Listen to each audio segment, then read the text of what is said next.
Hey, in this video, I'm going to show you one of the most common pronunciation mistakes that people make with regular verbs and how you can fix it to sound more natural, fluent, and even more native when speaking English. Sound good? Let's go. Hey there, it's Adam. Welcome back to the channel. This video is all about improving pronunciation, and in particular, ED endings or ED sounds, and they are regular verbs in the simple past or participle. And this is such a common mistake that people make. I first noticed this when I was teaching business professionals in Curitiba and São Paulo in Brazil, but this is something that happens all over the world. It's one of the top pronunciation mistakes that people make. And this is one of my favorite tips to teach people for a few reasons. Firstly, because it affects a lot of people and it actually really influences how fluent you sound. But also because it's so easy to fix. In just a few minutes, I'll show you how you can sound more fluent and even more native so you can feel confident about your pronunciation. And not only will it improve your pronunciation and confidence, it will actually improve your understanding of natives when you're listening to them or in conversation with them. The reason why that will be improved is because you'll be training your ear to listen for the correct pronunciation. Sometimes we learn the wrong pronunciation of certain words. Sometimes we just expect them to sound different. So when we hear a native speaking, it can sound a little strange or difficult to understand. So if you find it difficult to understand natives, or when you're speaking to them, they look a little bit confused, this video is definitely going to help as well. Okay, so what will we cover today? First of all, we're going to look at how and when we use ED sounds. We're also going to check out the two main mistakes that people make with this pronunciation error. And we're going to look at the three correct ways to pronounce ED sounds or regular verbs in the past tense.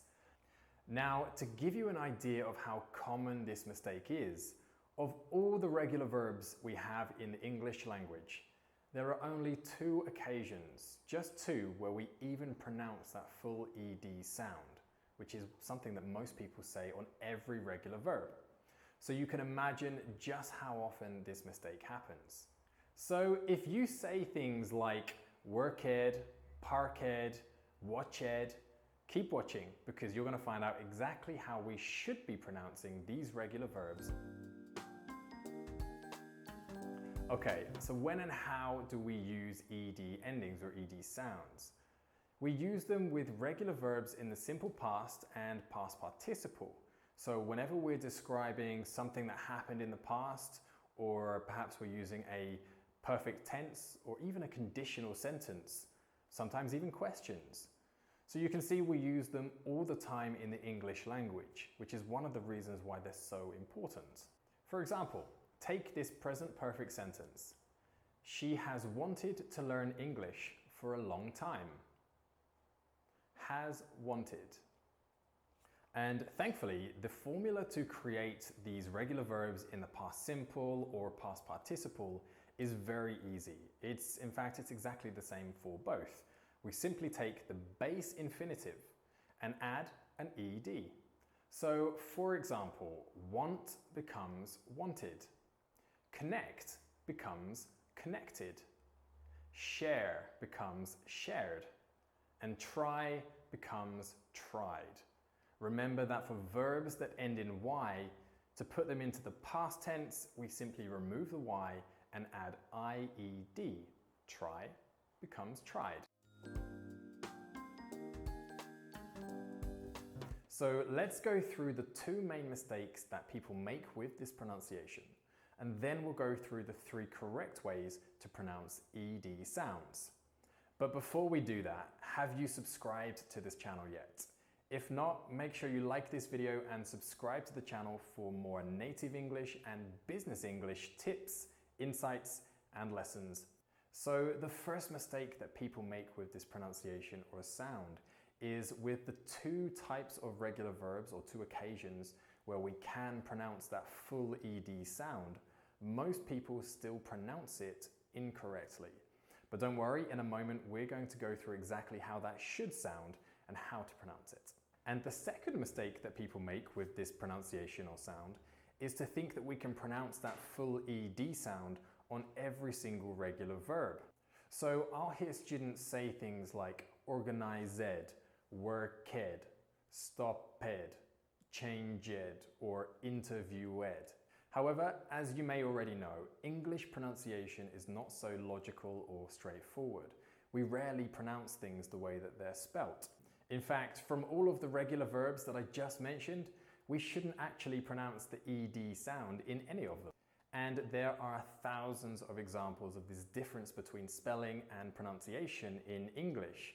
And not just with regular verbs, but with things like nouns or even place names. For example, Leicester Square in London is not pronounced Leicester the way that it's spelt. It's pronounced Leicester, which is exactly why in English we must pay attention to the sound of a word and not just the spelling, something we call the sounds of English. And when it comes to regular verbs, we need to focus on the sound of the final consonant in the verb to know which ED sound accompanies it or goes with it. Okay, so what are the 3 correct ways to pronounce ED endings or ED sounds? Here are 3 simple tips to help you remember every time. So the 3 correct ways to pronounce ED endings or ED sounds are the id, the d, and the t sound. Let's take a look at each of these in a bit more detail. First up is the id sound, and this is the one that you're probably most familiar with. Most students use this sound, this ed or id, on every regular verb. And in fact, what I want you to pay attention to first of all is that it's an id as in id and not an ed as in ed. And that's actually how you fix mistake number 1. Instead of saying ed on the end of a verb, we should be saying id. And that's quite a significant difference. For example, instead of saying educated, I should be saying educated. And remember, there are just 2 occasions or 2 types of regular verb where we even pronounce this id sound. And they are verbs ending in ted. For example, instead of saying educated or dedicated, we say dedicated, educated, promoted. For example, she was very talented and was soon promoted. Or as an American might say, talented or promoted. They turn that T into a D sound. In fact, I'd love to get your thoughts on this. What do you find easier to learn or to understand? British English, like my accent, or American English? I'd love to know what you think, so make sure you leave your comments. The second verb ending that we use this full id sound is verbs ending in ded.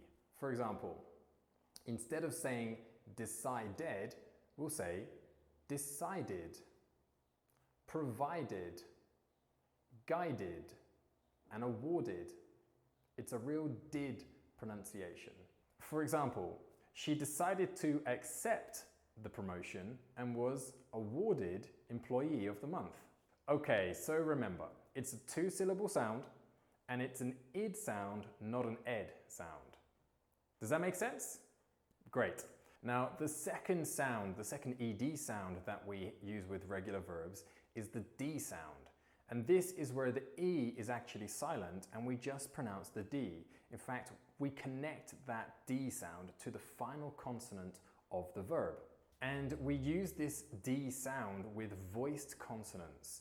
So anytime you can feel that vibration in your throat as you pronounce a consonant, this is where we would use the d sound ed ending. For example, we would use it on an m, we would use it on a z, and we'd use it on a th from the word these. You can feel that vibration in your throat. And just to give you an idea, here is a selection of other voiced consonants that we would use this d sound ed ending. Now, unlike the id sound with ted and ded endings, with the d sound, it's a single syllable. So instead of saying explained or explained, we would actually say explained, changed, subscribed, interviewed, and organized. For example, They interviewed many candidates. Are you with me so far? Okay. And the third and final ed sound is the T sound. This is probably the least known of the three, but it's very, very common. We use this with voiceless or unvoiced consonants.